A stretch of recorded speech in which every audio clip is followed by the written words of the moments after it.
টাকা এখনও ব্যাংকে দিতে পারতেছে না, মানে বলতেছে অন্য শাখা যোগাযোগ করতে। আমি আরও 4-5টা ব্যাংকের বুথে যোগাযোগ করলাম, তো টাকা তারা দিতে পারতেছে না।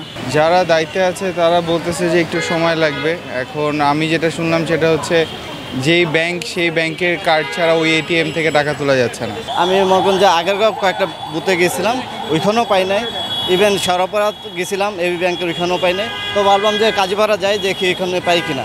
এখানে আসলাম, এখানে আসা সেম একই অবস্থা দেখলাম। জনগণ ভোগান্তিতে পড়তেছে। এরকম না হলে, খুব তাড়াতাড়ি না খুললে মনে হয় না এই সমস্যা সলভ না করলে সাধারণ মানুষের অনেক ক্ষতি হয়ে যাবে। দীর্ঘ অনেক দিন আসলে মেশিন আউট অফ সার্ভিস হয়েছিল আমাদের।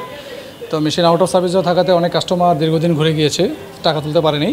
তো আজকে থেকে আমরা আশা করছি যে এটিএম স্বাভাবিক হয়ে আসবে, আর টাকাও লোড আছে, পর্যাপ্ত পরিমাণ টাকা আছে।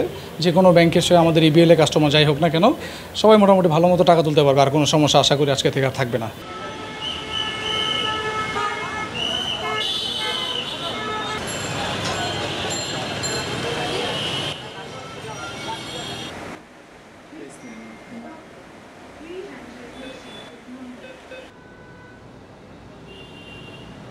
কাজ করছি, টাকা নিয়ে কাজ করলাম।